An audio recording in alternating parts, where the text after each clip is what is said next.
Bom, pessoal, boa tarde.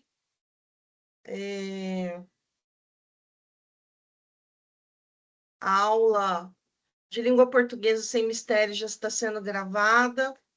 Hoje é uma anteposição do próximo sábado, que não haverá aula. Então, vou deixar essa gravação para que quem não pôde assistir hoje possa assistir no próximo sábado.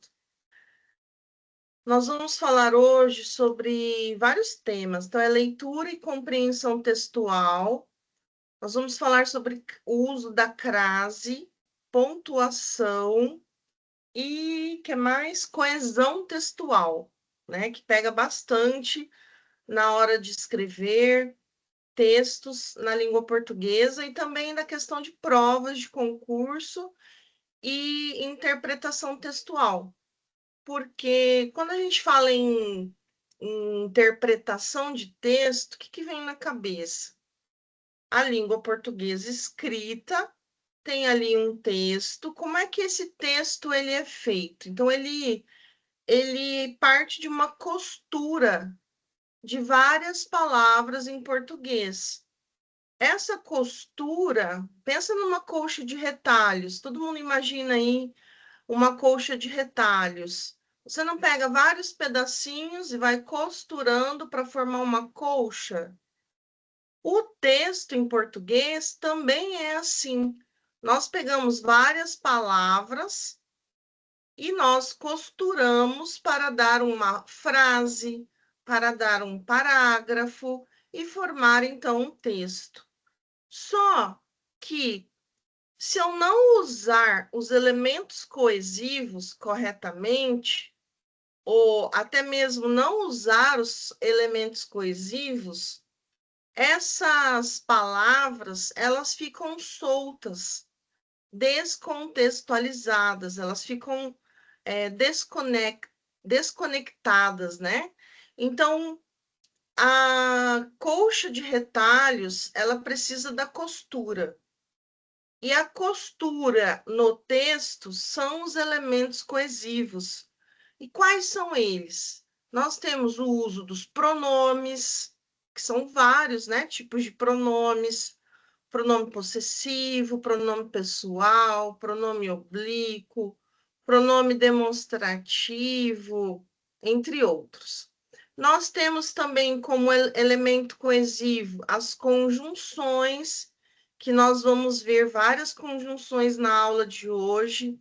Eu coloquei nos slides que eu enviei lá no grupo. As conjunções, aí nós temos os artigos, que é o uma, uns, umas, o, a, os, as.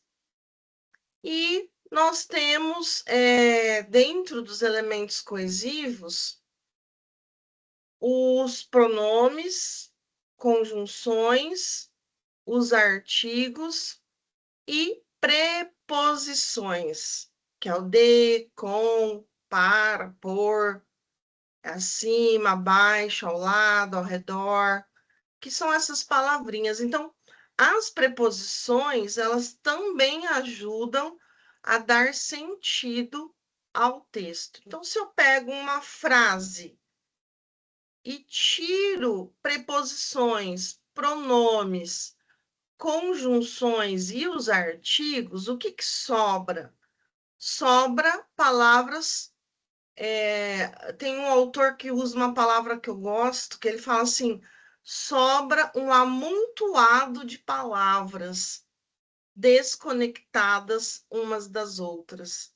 Então, nós precisamos desses elementos coesivos para costurar o texto. Então, você pode perceber que o que é coesão? Coesão é exatamente isso que eu acabei de falar, né? Esses elementos, essas palavrinhas, mini palavras aí, que completam o sentido da frase. Então, a gente vai ver um pouquinho hoje sobre elementos coesivos. Tá compartilhando meus slides aí com vocês?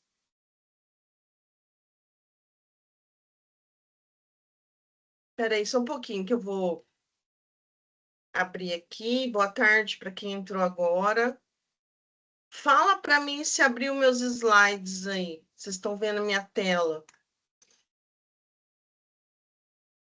Sim.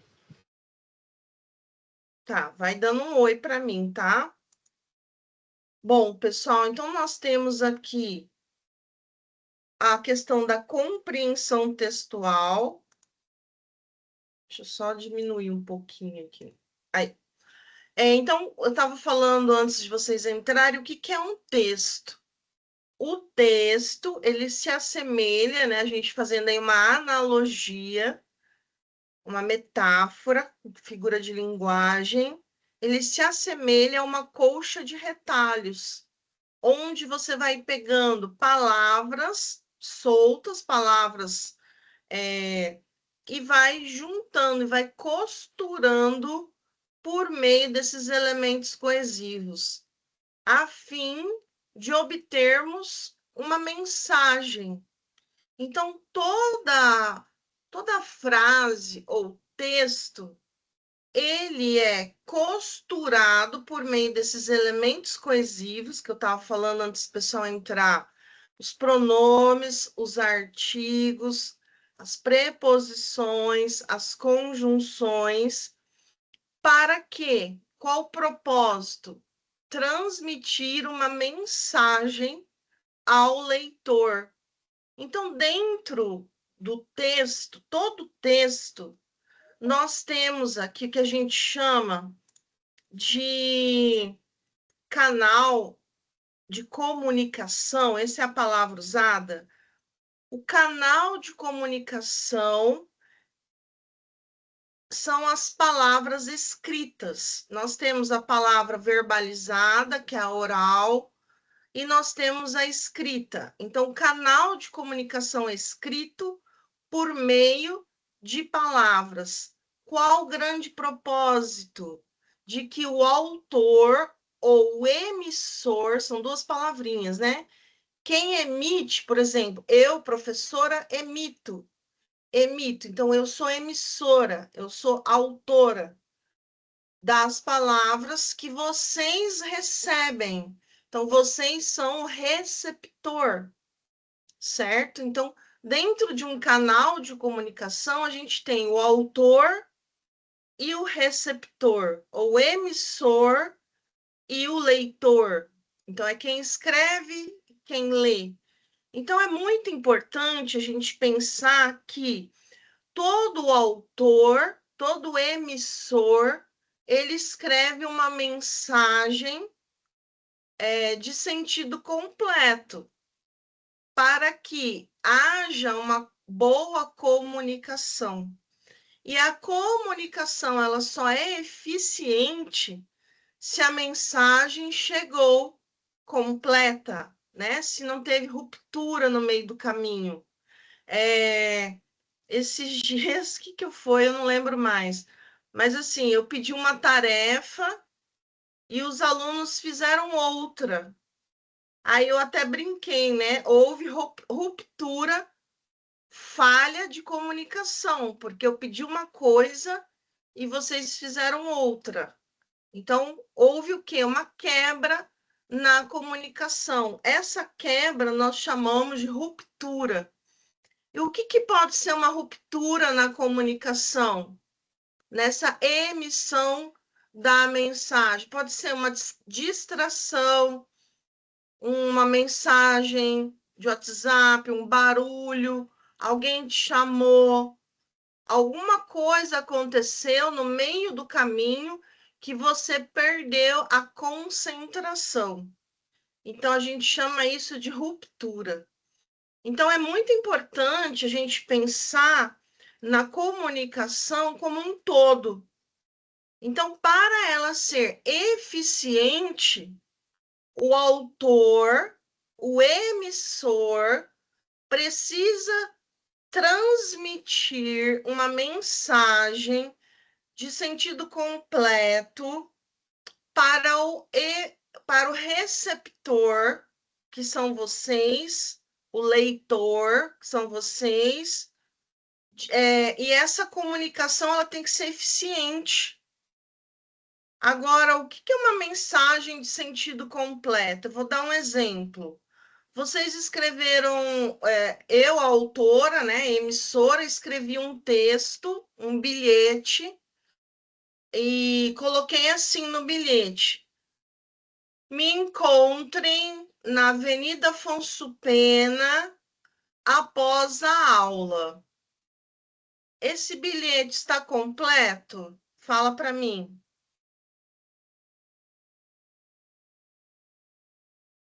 Não. Não, Kátia, por que não? O que faltou? Faltou especificar aqui a altura da Afonso Pena. A numeração, o número da rua, da Avenida Afonso Pena, que é enorme. O horário certinho. O horário específico. Para fazer o quê? Quanto de dinheiro, que roupa, qual a vestimenta para caminhar no parque ou para ir numa festa? Preciso levar dinheiro ou vai ser um programa gratuito? Né? Eu vou como e volto como. Então, assim, mesmo que seja um bilhete, uma mensagem de WhatsApp, você precisa pensar como autora do texto que o seu texto ele precisa ter sentido completo. Eu tenho que colocar ali o horário, o endereço completo, vai fazer o quê, né? Precisa levar com qual roupa, qual vestimento, qual traje, dinheiro, vai ter que levar presente, não tem? Tem que levar lanche, não tem? Vocês entendem? Então, assim, mesmo um texto mais simples, o que é um texto mais simples hoje? Uma mensagem de WhatsApp, um SMS. A gente tem um texto mais simples. Precisa ter sentido completo, tá? Então, o texto, ele a gente parte de vários critérios para ele ser considerado um texto bem escrito, um texto que transmite a mensagem, um texto com sentido completo. Então, nós temos aqui no segundo slide, se você tentar se comunicar com alguém dizendo casa, mato, onde volta, caminhão, baleia. Lembra que eu falei que se eu tirar os elementos coesivos, que são as preposições, as conjunções, os pronomes e os artigos, se eu tiro isso do texto, fica o quê? Um amontoado de palavras. Não há compreensão, certo? Então, ele não pode ser considerado um texto. Por quê? Porque ele não tem coesão e nem tem coerência. Agora, sempre que eu falo para vocês de coesão, vem a palavra coerência, ou ao contrário, sempre que eu ensino coerência, já acompanha a palavra coesão. Alguém sabe me dizer por que elas andam juntas?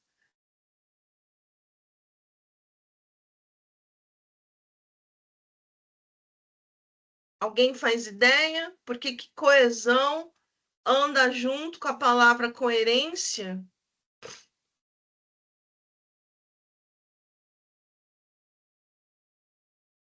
Marielle, Kátia, ninguém faz ideia? Viviane? Cadê o Eric? Não, Não, professora, não imagino, não. cientificamente também não sei falar. Eu entendo. Pode ser assim, né? Que uma dependa da outra, né? Para fazer sentido na frase, como a senhora vem falando. Mas falar bonitinho o porquê, não sei dizer também.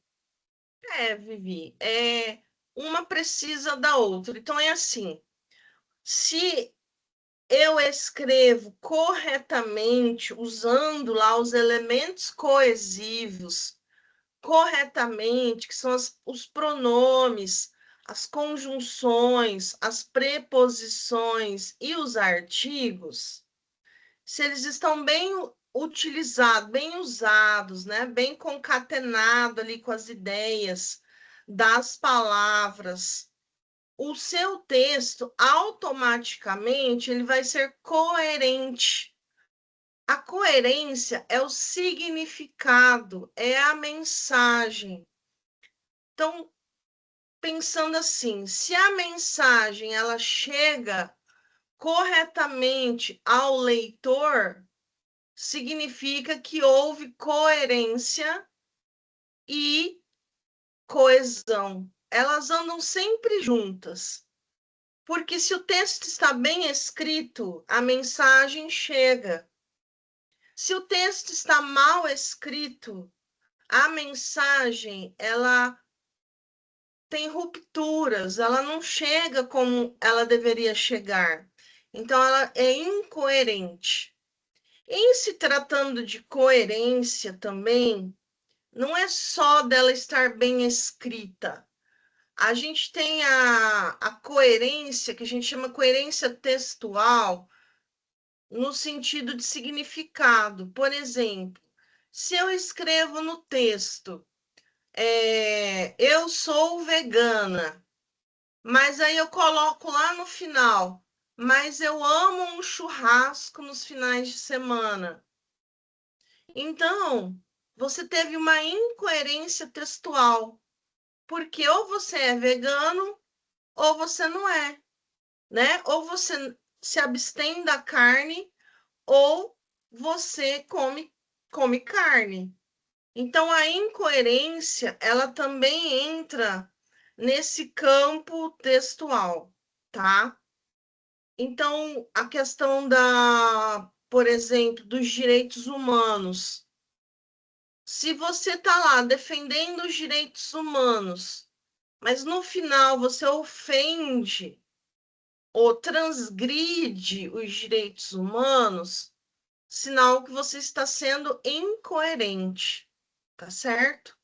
Então, a coesão, ela anda junto com a coerência nesse sentido. Se o texto está bem escrito, concatenado, né? Ligado, dando direcionamento às palavras, com certeza a mensagem vai chegar. Então, isso é a coerência.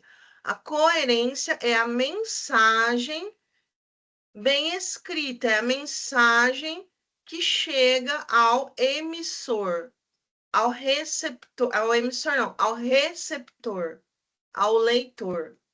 Aí a gente tem aqui o intertexto. Não sei se vocês já ouviram falar no que é intertexto. Quando a gente escreve textos científicos, né? Todo mundo, não sei se já escreveu um TCC, que é um trabalho de conclusão de curso, ou um artigo científico. Nós precisamos usar referências, nós precisamos usar autores teóricos que embasem a nosso tema, né? Nosso texto. Então, essas citações nós chamamos de intertexto. O que é um intertexto? Intertexto é um texto dentro do outro. É quando eu me referencio a algum autor. Ou eu pego palavras de outros autores, palavras famosas de outros autores, por exemplo, materialismo histórico, estrutura, superestrutura, dialética, movimento dialético, capitalismo. Essas palavras eu não preciso nem citar o autor. Só de eu usá-las no meu texto, quem ler já sabe qual autor você segue, entendeu? Que é o do materialismo histórico. Bom, então isso é o intertexto. são citações dentro do seu texto. Quando a gente escreve redação, a redação ela é do tipo textual dissertativo argumentativo. E a redação, para ela ser uma dissertação argumentativa, ela obrigatoriamente tem que defender um ponto de vista.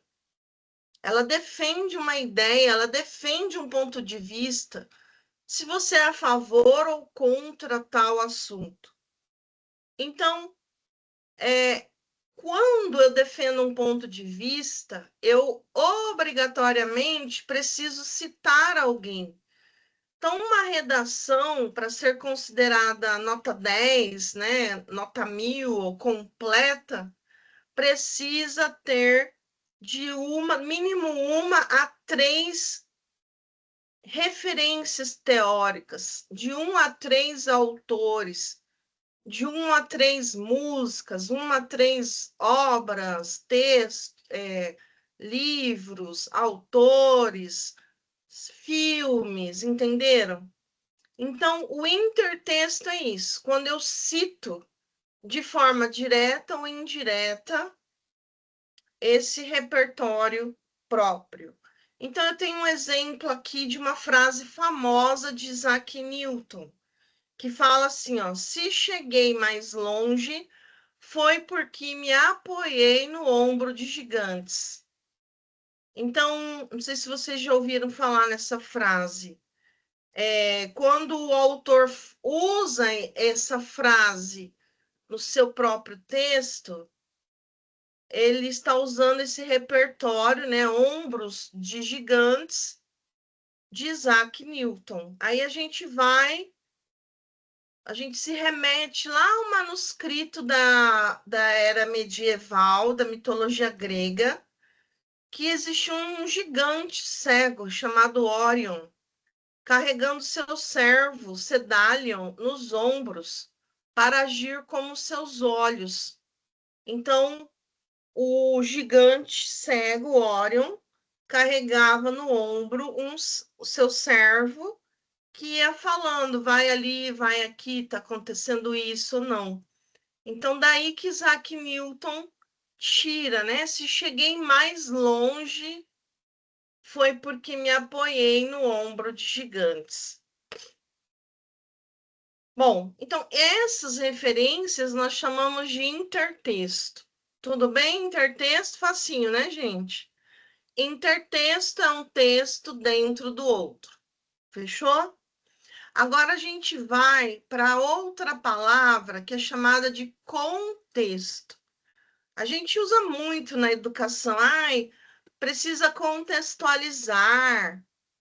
Essa redação, esse texto não está contextualizado. O que significa isso? O que significa contextualizar? Contextualizar é quando eu explico. Vamos pegar um assunto do seu TCC, do seu trabalho de conclusão de curso. Então, você tem lá uma... Eu não dou muitos exemplos, é que senão o YouTube ele remove a minha gravação. Por isso que eu não posso dar muitos exemplos, tá, gente? Senão eles cancelam a minha aula. Então, mas assim, deixa eu pensar aqui como que eu explico sem ser cancelada. O intertexto ficou fácil, né? É um texto dentro do outro. É o texto quando eu cito alguém. Isso é intertexto. Fechou, né? Agora, o contexto, as informações, elas se ligam. Como assim? Eu estou escrevendo lá sobre, sei lá, a história da língua portuguesa no Brasil. Eu preciso contextualizar. Então, eu vou pegar desde a chegada dos portugueses, dos padres jesuítas, que trouxeram, né, a língua portuguesa, trabalharam lá com as tribos indígenas, a Tupi, a Guarani. Então, o contexto é quando eu busco na história, quando eu busco outros autores que falaram sobre isso, mas não necessariamente que eu precise citar alguém. O contexto é essa costura, essa coxa de retalhos, né? Que eu vou criando essa ligação de tudo que eu tenho sobre aquele assunto, tá? Esse é o contexto. Não sei se ficou claro para vocês. Ficou claro, pessoal, o que é o contexto?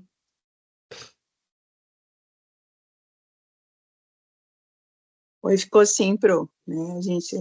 Eu até penso assim, não sei se é descrever mais sobre aquele assunto, né? Não chega a ser um dossiê, né? Que é só sobre aquilo, mas eu vou buscar informações para poder falar de algo principal, né? Vou descrever. Eu penso ser nesse Isso. sentido Mas também, não né? necessariamente que você cite alguém. Você vai buscar, principalmente na história, você vai buscar em outras situações, né? A gente chama de contexto, outras situações que já ocorreram sobre aquele assunto, e aí você vai trabalhando aquele tema de forma mais ampla, né? Quando eu pego, por exemplo, um transtorno do espectro autista. Então, o que a comunidade já estudou sobre isso? O que as mães atípicas falam sobre isso? O que alguns, até mesmo autores, mas não necessariamente autores, mas o que já foi, né, caracterizado como esse transtorno, características, como lidar com crianças assim dentro das escolas, dentro de casa, nas famílias, nas relações familiares. Então, o contexto não obrigatoriamente precisa ser uma citação. A citação é o intertexto. O contexto são as várias vertentes, possibilidades, situações vivenciadas sobre aquele tema. Isso é o contexto, entendeu? Fala ali, ó, é uma ligação, né, importante, recebe o nome de contexto. Então, é tudo que você conseguir buscar, abraçar, trazer para o seu texto sobre aquele tema, determinado tema. Isso é o contexto. Tudo bem? Intertexto, contexto. Bom, vamos para a compreensão textual. A gente falou um pouquinho do canal de comunicação, o canal, né? A via de comunicação, ela parte do emissor, que emite a mensagem, que também é chamado de autor. Vocês, por exemplo, são os receptores que recebem essa mensagem, também podem ser chamados de leitores. A mensagem, ela pode ser verbalizada, ela pode ser escrita, pode ser por forma de mímicas, gestos, expressões faciais, pode ser por forma de gravações, né? Tipo áudio ou vídeos, mas a mensagem, seja qual canal que ela escolher, ela precisa ser eficiente para que o receptor a receba, a entenda de forma completa. Se o autor explicou, né, seja oral, escrito, vamos falar escrito, que a gente está falando de texto escrito. E ele não escreveu corretamente, houve alguma ruptura. Lembra que eu falei do ruído na comunicação? Alguma falha na comunicação? Então, significa que a mensagem não chegou do jeito que ela tinha que chegar.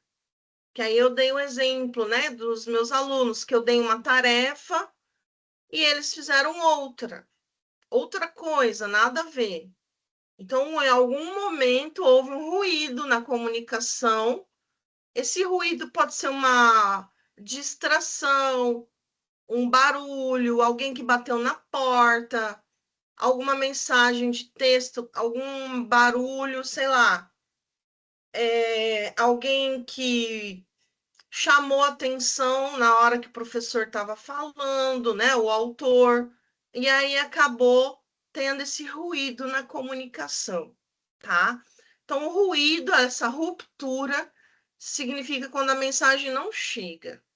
Tem um autor inglês, eu esqueci o nome dele, mas. Esqueci, mas eu lembro da história. Ele estava lá, ele tinha usado ópio. Naquela época, lá, os autores ingleses, né, 1800 bolinha, eles tinham, ele tinha usado ópio, e aí ele estava lá escrevendo o seu poema, e alguém bateu a porta, e ele foi distraído, ele foi atender a porta, quando ele voltou, ele esqueceu o fim do poema. Ele não conseguiu mais terminar o poema, então o poema dele ficou sem o fim, ficou incompleto. Isso foi o quê? Uma ruptura na comunicação. Alguém bateu a porta e acabou distraindo, né, o autor. Bom, então a compreensão textual, gente, nós precisamos observar o tipo textual. Que tipo textual é? Nós temos os 5 tipos, são 8, mas eu vou falar 5 tipos mais usados na língua portuguesa. Eu já até falei agora há pouco, que é o tipo textual dissertativo argumentativo, que é usado muito em concursos, no Enem, o governo federal usa muito a dissertação argumentativa, que é a nossa redação, né? Você defende um ponto de vista, tem que ter começo, meio e fim. Você cita alguém, cita algum autor, algum filme, algum autor de música. Precisa ter esse intertexto que eu acabei de falar. Então, o tipo textual, dissertativo, argumentativo, ele defende uma ideia, defende um ponto de vista. O segundo tipo textual é o dissertativo expositivo, tipo um manual de carros, um manual. Ele expõe. Quando você vai num museu, tá uma obra ali clássica, né? Tem uma obra exposta, aí tem uma mini descrição ali daquela obra, tipo o nome da obra, tinta, usado tinta a óleo, tela, não sei, uma exposição, quando expõe, a gente está tendo a exposição, né? O tipo expositivo, ele só expõe, ele não defende. Então, nós temos o terceiro tipo, injuntivo. O texto injuntivo, ele é uma receita de bolo, uma receita de médico, é um livro de autoajuda, que ele dá ordem. O injuntivo, ele usa muitas frases no imperativo. Faça isso, pique, ande, caminhe, ligue para um amigo, converse, né? Pré-aqueça o forno, use o remédio, abra, feche, pré-aqueça. Então, assim, ele é injuntivo, ele está dando ordem. Aí nós temos o tipo textual descritivo, que ele descreve o físico, ele descreve o psicológico, ele descreve uma paisagem, uma pessoa, um animal, um objeto. O descritivo, ele usa muitos adjetivos para descrever. E aí nós temos o quinto, que é o texto narrativo. A narração, ele é bem característico. Existe diálogo na narração. O que é narração? Tem pergunta, tem resposta, tem ponto de interrogação, tem travessão, tem tempo, lugar, espaço, né? O tempo, o espaço é o lugar, personagens, tem um narrador que ele está contando uma história. Então, nós temos aí 5 tipos textuais. Vou repetir para vocês.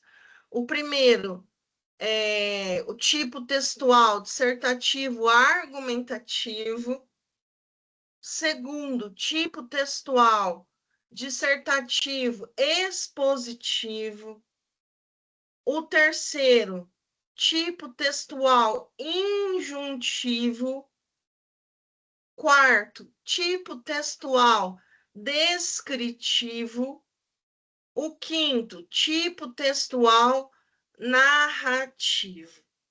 Bom, então o primeiro passo é eu identificar qual tipo textual. Então, só para vocês terem uma ideia melhor, o tipo textual, que são esses 5 mais usados, seria a prateleira de livro, sabe a prateleira que você coloca cada livro dentro dela? Então, vamos supor que essa estante de livros tenha 5 prateleiras. Prateleira do tipo, cada prateleira é um tipo textual. Só que cada livro que você coloca dentro da prateleira vai ser o que a gente chama de gênero textual. Então, os gêneros textuais são infinitos. Tudo é gênero textual. Um e-mail é gênero. Uma mensagem de WhatsApp é gênero. Uma carta, um bilhete é gênero textual. Entenderam? Então, nós temos alguns autores usam a palavra mais de 3.000 gêneros textuais. Outros autores falam que os gêneros textuais são infinitos, tá?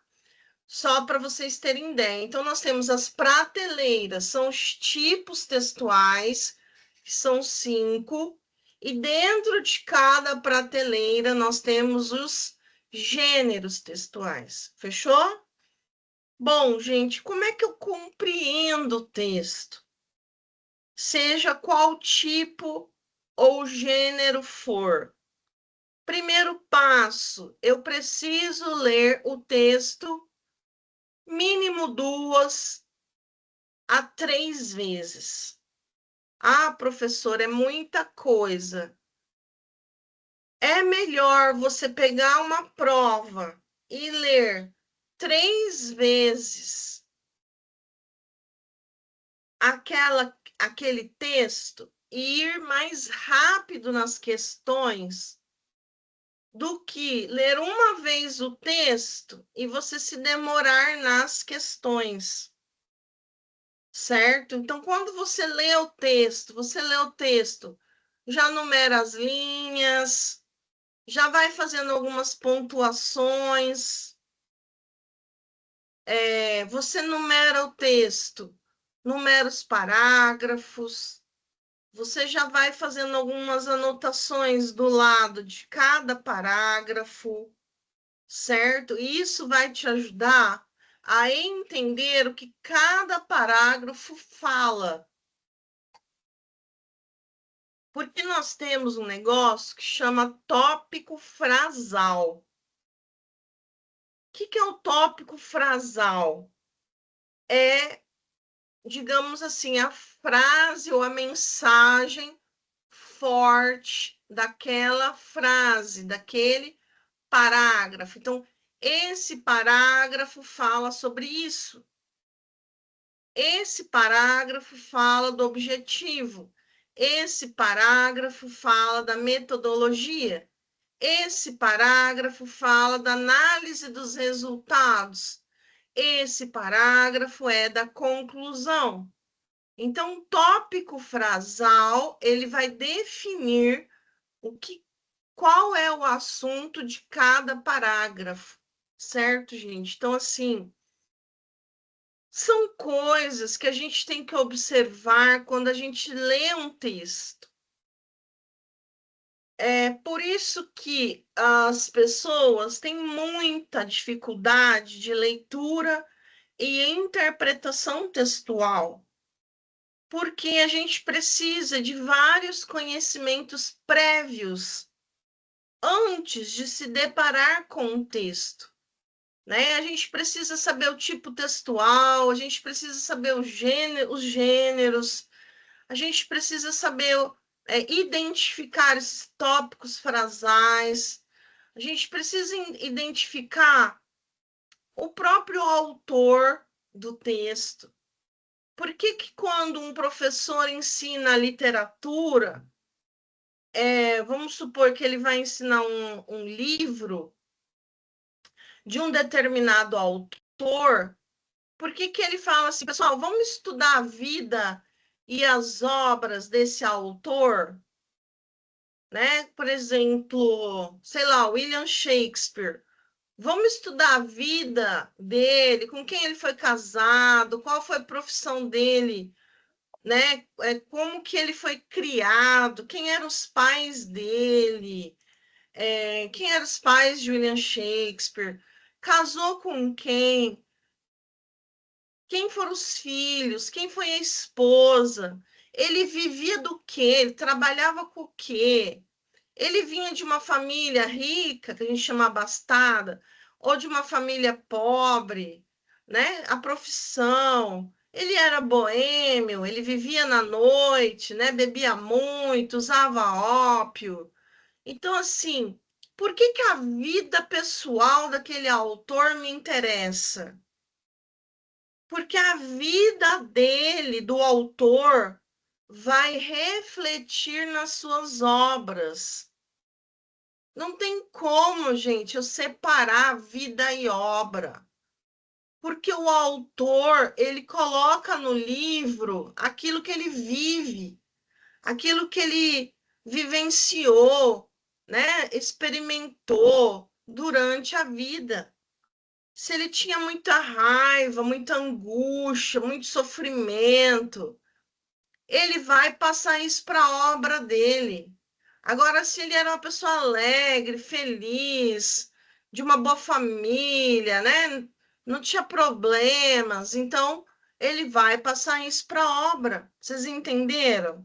Então é muito importante quando vocês forem ler um texto, já bate o olho quem que é o autor.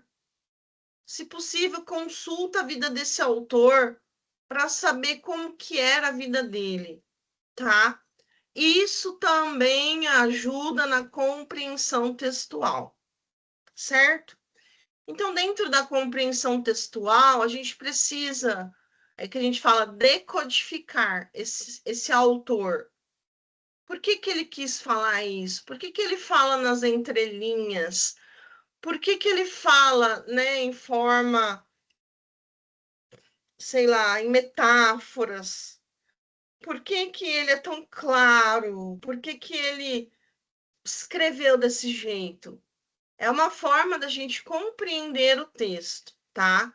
Então, olha lá, o autor afirma que, o autor sugere, segundo o texto, o autor do texto diz que, informa. Também tem uma outra coisa que fala assim, qual foi a intenção do autor ao escrever o texto?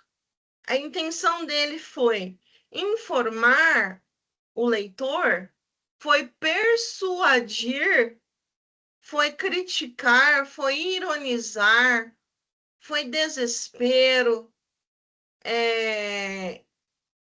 Qual foi a intenção do autor ao escrever o texto, tá? A gente também tem que ficar atento a essas coisas. Bom, partimos ali então a questão da interpretação do texto. O que mais que eu não falei? Deixa eu só ver aqui. E também lá na última parte, no último parágrafo, reconhecer as ideias secundárias, que é isso que eu falei das entrelinhas, né? O que ele deixou subentendido ali? As fundamentações, as argumentações, as explicações, levando o leitor ao entendimento pleno da mensagem do narrador. Bom, então só fechando a parte aqui da interpretação textual, é importante a gente observar todos esses pré-requisitos que eu falei aqui.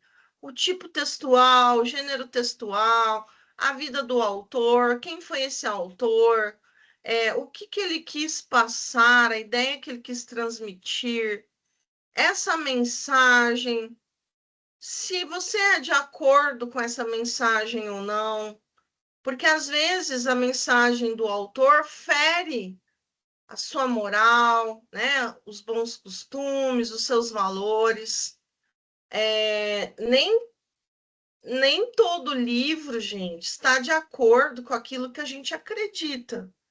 Eu já peguei um livro para dar aula na pedagogia, mas já faz anos isso, que era um livro recomendado pela universidade para dar aula para pedagogia.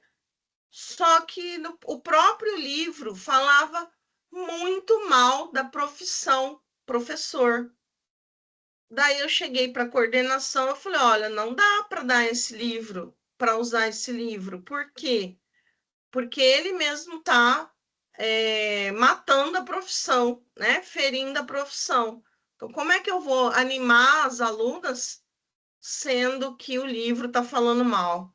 Então, a gente deixou o livro de lado, certo? Então, a gente tem que ter esse olhar.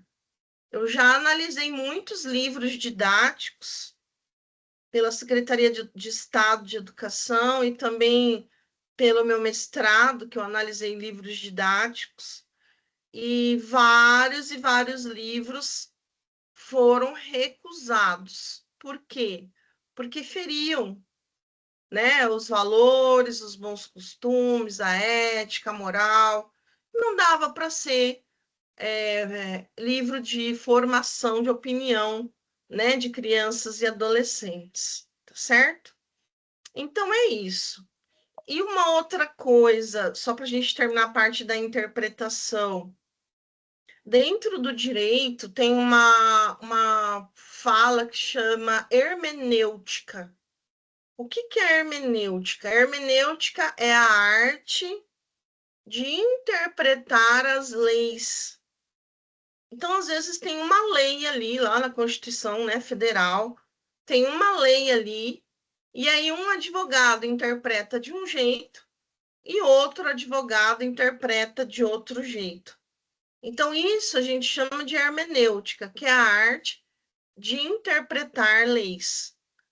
Na nossa língua portuguesa, a gente também usa hermenêutica, porque às vezes o mesmo texto eu interpreto de uma forma e você vai interpretar de outra, né? Por que que isso acontece? Porque nós temos vivências diferentes, né? Eu venho de uma família diferente da sua, uma formação diferente da sua, amigos diferentes, leituras diferentes, vivência de mundo diferente. Então, eu tenho um olhar diferente do seu. Então, a interpretação textual também cai sob esses diferentes olhares, né? Que é a hermenêutica. Certo? Alguma pergunta até aqui, pessoal? Não, tá tranquilo, vou até comentar.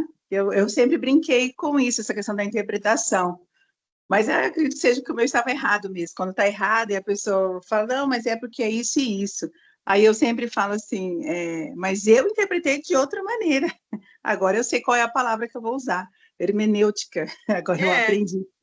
É isso aí. Porque a gente acaba, Vivi, eu sei por mim, se a pessoa entra num embate comigo e fala, eu interpretei desse jeito, né? E eu acabo cedendo. Eu acabo deixando, falar, é isso mesmo. Só para não criar discussão, para não ter que, como que fala? Evitar a fadiga, sabe? Mas que tudo na vida depende dos nossos olhares, das nossas vivências. Então, a pessoa, na verdade, tem que respeitar nosso ponto de vista e a gente aprender a respeitar o ponto de vista do próximo, né? É igual aquele. É o número 9, que se eu escrever. Se eu escrever um número 9 no chão, eu tô de um lado, eu leio 9.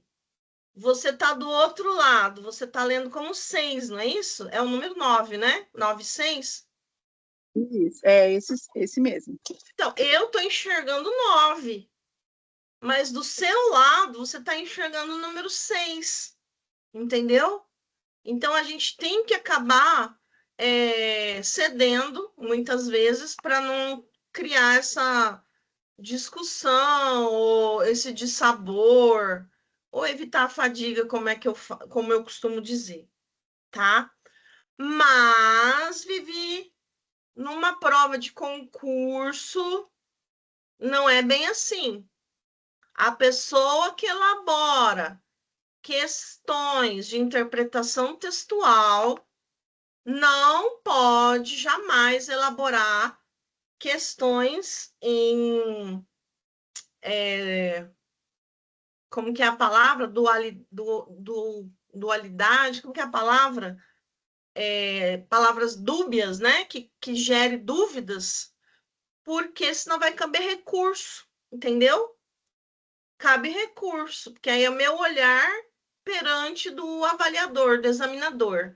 Então, em questões de concurso, por mais que seja de interpretação textual, a questão ela tem que ser certeira, né? Naquela, a gente chama de distrator, A, B, C, D, vocês chamam de alternativas, nós chamamos de distratores, que vem de distrair mesmo quem está fazendo o concurso, tá bom? Gente, vamos falar um pouquinho mais. Já falei no começo da aula de coesão e coerência, mas só a terceiro tópico aí desse slide que fala ali, ó, o texto produzido pode ser falado ou escrito, constituído de significado contextual, caracterizado por contexto, a gente já falou, né? Intencionalidade, já falei da intenção do autor, se é ironizar, persuadir, conformismo, desespero, crítica, informatividade, de informar, intertextualidade. Falei para vocês que é citar alguém, usar a citação dentro do seu texto, isso é o intertexto. Aceitabilidade, né, de aceitação, situacionalidade, ou seja, situar aquela situação, aquele tema, coesão e coerência. Vou pular aqui um pouquinho, senão não vai dar tempo, tá? A gente já falou sobre isso, já falamos do tipo textual, tá? Agora eu quero só falar para vocês aqui, tudo isso já fui falando. Eu quero falar para vocês esse slide aqui, ó. Coesão por referência ou retomada. Isso aqui eu não tinha falado ainda.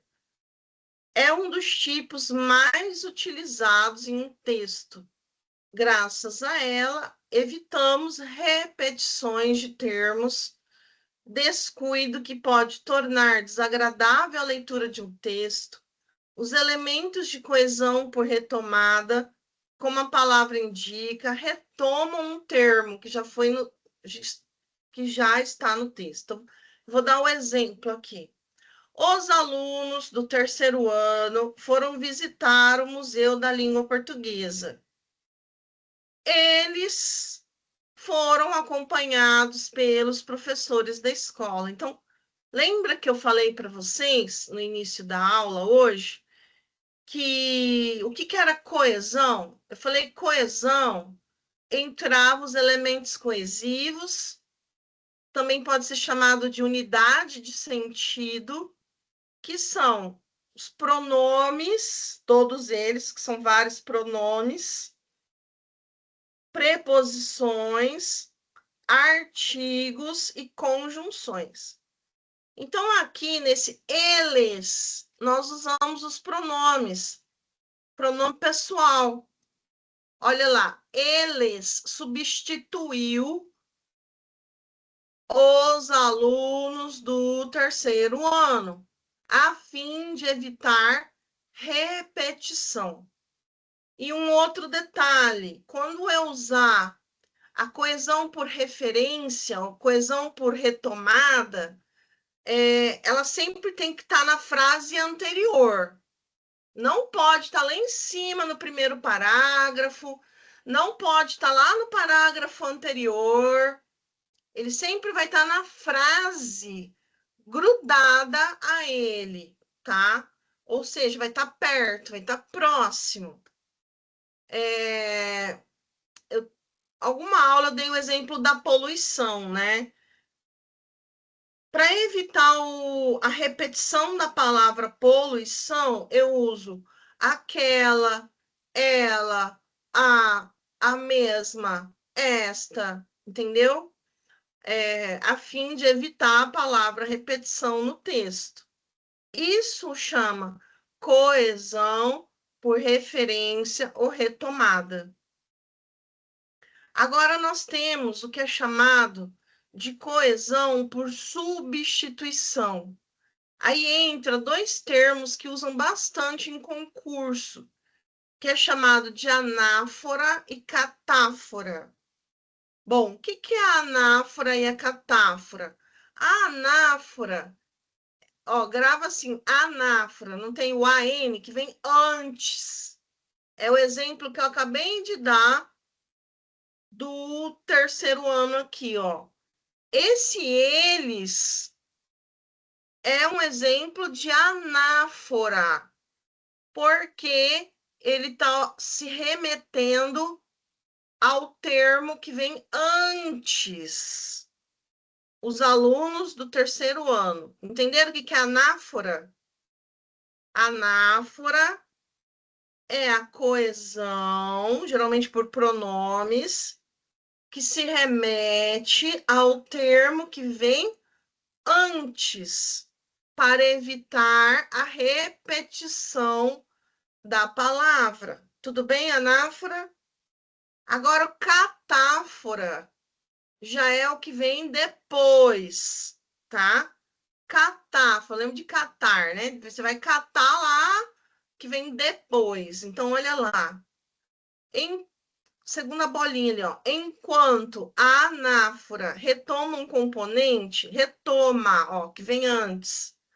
A catáfora, ela antecipa, contribuindo com a ligação e a harmonia textual. Então, os alunos foram advertidos pelo mau comportamento. Caso isso volte a acontecer, isso que? O mau comportamento, então é uma anáfora. Eles serão suspensos. Eles quem? Os alunos. Então, também é uma anáfora. Tudo bem, gente? Então, ó, substituir um elemento nominal, verbal, frasal por outro é uma forma de evitar as repetições. Então, ó, vamos à prefeitura amanhã. Eles irão na próxima semana. Então, próxima, eles irão aonde? Na prefeitura. É uma catáfora. Por quê? omitiu a palavra prefeitura na prefeitura para não ter a repetição desse termo. Agora, a próxima coesão é chamada de coesão por elipse. O que é elipse?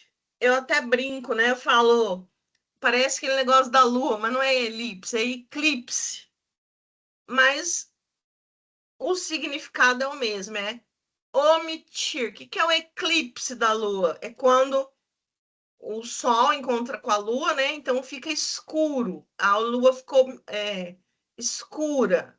Então, o que é coesão por elipse?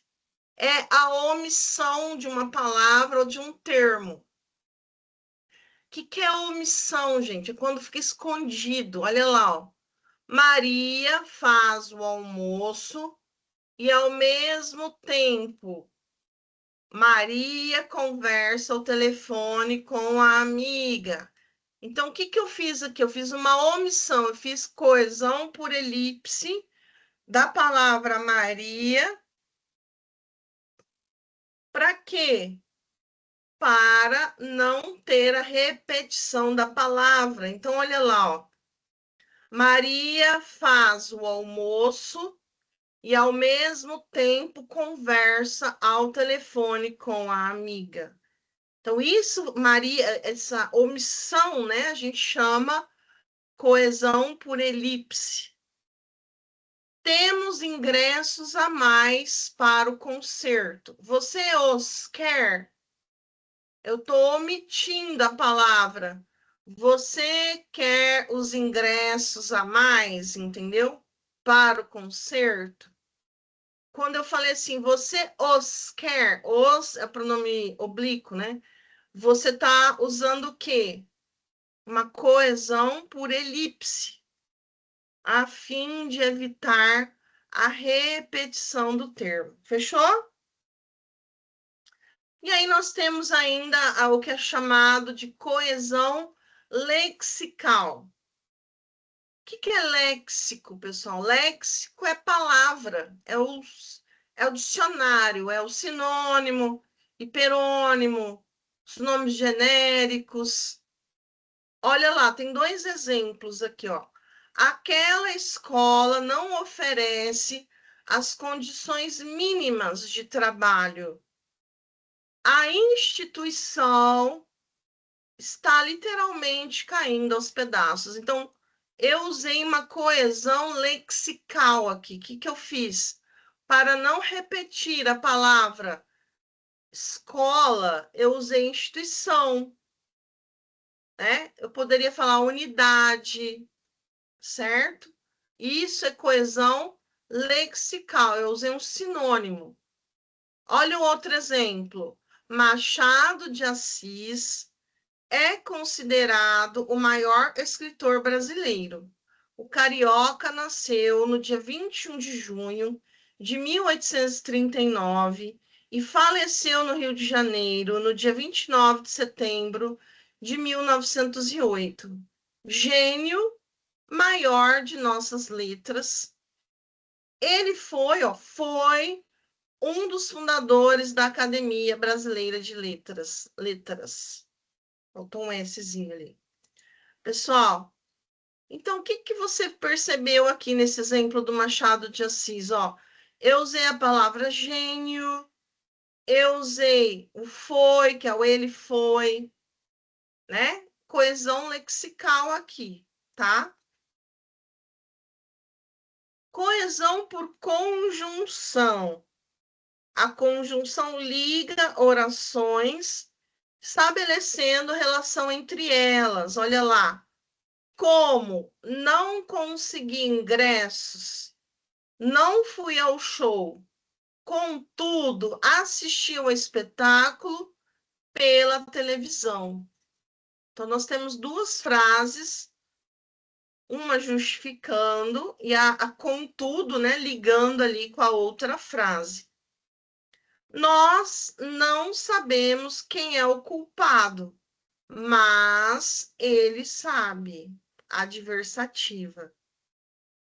Ô, Vivi, Nesse slide, Vivi, tá ouvindo? Oi, Vivi, estou ouvindo, sim. nesses slides tem aquilo que vocês queriam sobre as conjunções, tá? Uhum. As conjunções coordenativas recebem o mesmo nome dos tipos de orações coordenadas sindéticas. Então, olha, nós temos ali. O que é sindético? Coordenada, que são frases independentes uma das outras. Ó, a próxima aula eu vou explicar melhor isso. Hoje o nosso foco é na conjunção, que faz parte da coesão, tá? Então, nossa aula hoje é da coesão. Na próxima aula, eu vou continuar nesse assunto, vou continuar nesses slides. Eu vou ensinar o que é oração subordinada e o que é oração coordenada. Mas só, como diz os jovens, né, como um spoiler, eu vou falar o que é uma oração coordenada. É aquela que ela é independente. Uma frase não precisa da outra, uma oração, desculpa, não precisa da outra para dar sentido à frase. Então, olha lá, ó. Se eu só falasse assim, ó, eu não consegui os ingressos, já é uma frase de sentido único. Eu não fui ao show, outra frase de sentido único. Eu assisti ao espetáculo pela televisão. Então, nós temos aqui uma frase, gente, vamos deixar claro que é frase, oração. Acho que eu já falei isso em alguma na aula que eu estava falando de análise sintática. Então, a frase é tudo que vai até o ponto final. Agora, o que é oração? Quem lembra aí o que é oração? Já falei sobre isso. É o verbo ali, né? Onde contém o verbo ali é a oração, né? Tem um verbo, é uma Esse, oração. isso mesmo. Cada verbo é uma oração. Então, eu tenho aqui: consegui é uma oração, fui a segunda oração, assisti a terceira oração. Então, eu tenho 3 orações em uma frase, certo? E por que ela é chamada de coordenada? Porque elas não são interligadas, elas são independentes. Se eu quisesse colocar um ponto final ali, eu poderia, ó, não consegui ingressos, ponto. Não fui ao show, ponto. Assisti ao espetáculo pela televisão, ponto final. Isso é coordenada, tá? Agora, a subordinada, que vocês vão ver a aula que vem, uma frase precisa da outra para completar sua ideia, sua mensagem. Isso é subordinada. Então, ó, olha o segundo. Nós não sabemos quem é o culpado, mas ele sabe, tá? Então, nós temos aqui 2 frases. Oh, falei errado. 3, né, orações. É o saber, o e o outro saber. A gente tem 3 orações em uma frase, certo? E elas são coordenadas.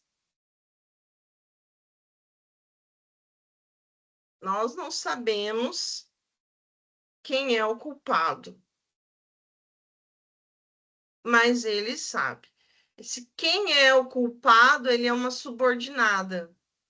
Se eu falasse assim, quem é o culpado, né, ele não completa o sentido, tá? Mas nós não sabemos quem é o culpado, mas ele sabe, por causa desse mas, ele sabe, o ele sabe é uma coordenada. Aí vem essa outra palavrinha que aparece aqui, ó.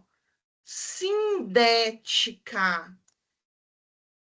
Quando eu falo sindética, significa que a frase usa conjunções. Se eu falasse assim, assindética, com ASS, assindética, daí a frase não tem conjunção, tá? Aí dentro da frase coordenada sindética, nós temos as conjunções aditivas, que expressam soma, adversativa, que expressa oposição, alternativa, que é a alternância, ou, ora, nem, conclusiva, de conclusão, e explicativa, de explicação. Então, nós temos aí esses orações coordenadas sindéticas, né? Vamos ver aqui. Dentro das aditivas, tá vendo, Vivi, aqui o quadro? Tem alguns quadros aqui, ó. Tá vendo? Sim, sim.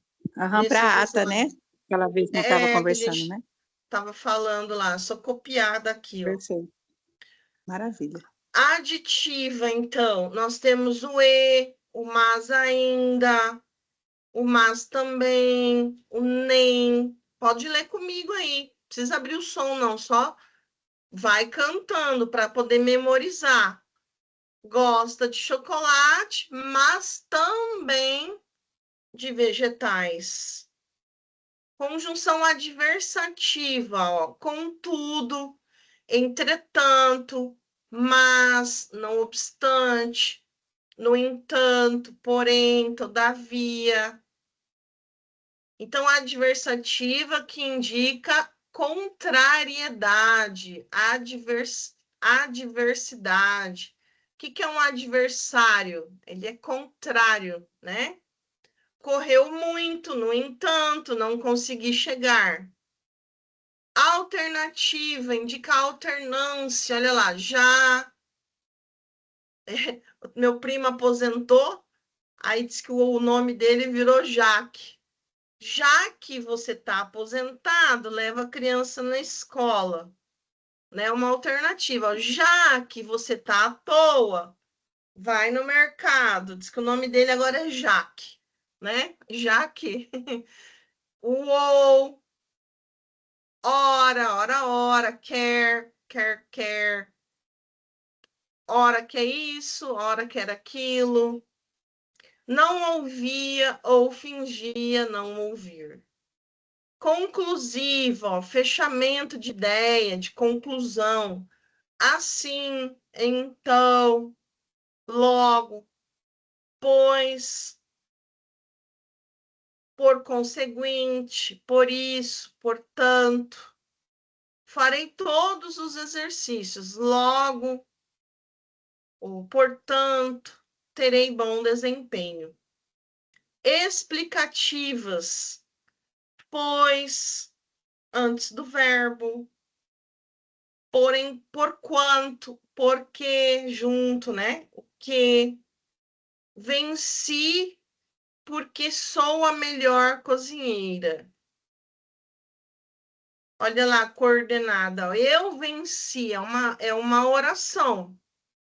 Eu sou a melhor cozinheira, é outra oração. Vocês viram o que é coordenada? Uma frase não precisa da outra para completar seu sentido. Agora nós temos as conjunções subordinativas ou subordinadas. Nós temos o que é a oração subordinada? Que já é uma precisa da outra para completar sua ideia, tá?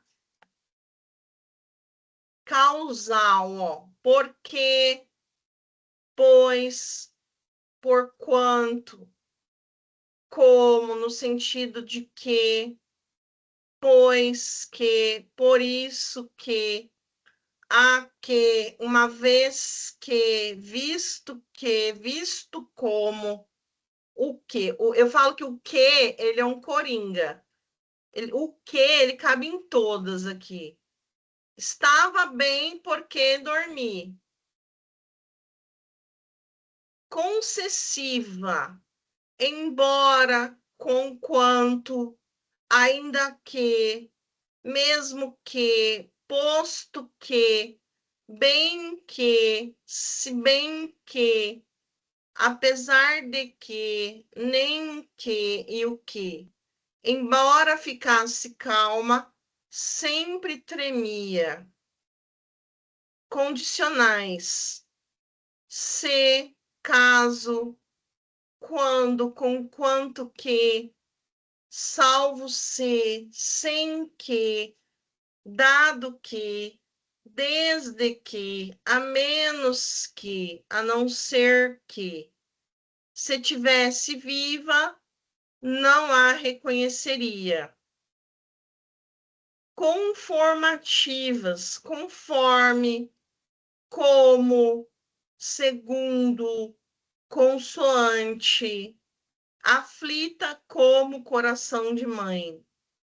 Finais, para que, a fim de que, porque, que, é tarde para que reverta o estrago.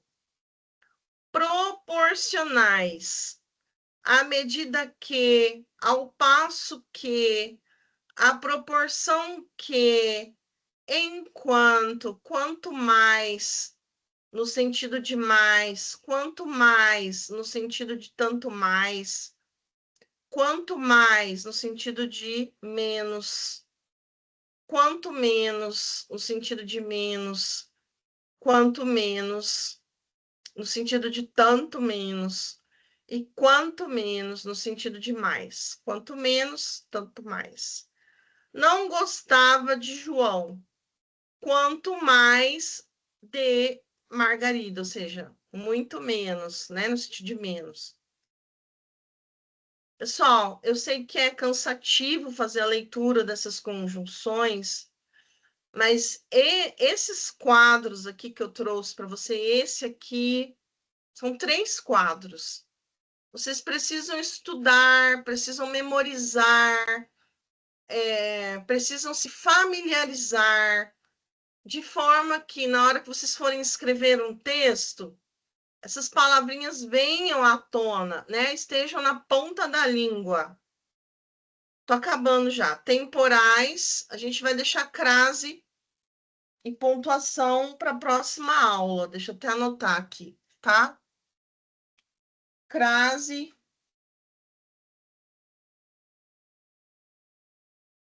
e pontuação para a próxima aula. Vamos ver essa daqui. Temporais, quando, antes que, depois que, até que, logo que, sempre que, assim que, desde que, todas as vezes que, cada vez que, apenas, mal que, desde que. Desaprovou o comportamento do marido, assim que soube do acontecimento. Comparativas, que, do que, qual. As ideias chegavam como entrega rápida. Então, como também, né? Consecutivas, que, precedido de tão, tal, tanto. De modo que, de maneira que. Os fatos tão inusitados que tentou escapar. Então, nós temos aí as conjunções subordinadas, tá? Subordinativas, que desempenham, né, o papel aí de conjunção subordinada. Elas subdividem em causais, concessivas, condicionais, comparativas, finais, proporcionais, temporais, comparativas, 2 vezes ali, consecutivas e integrantes. Pessoal, perguntas? Paramos por aqui hoje. Próxima aula eu falo da CRAS, pontuação e mais algum outro assunto. Aberta a perguntas.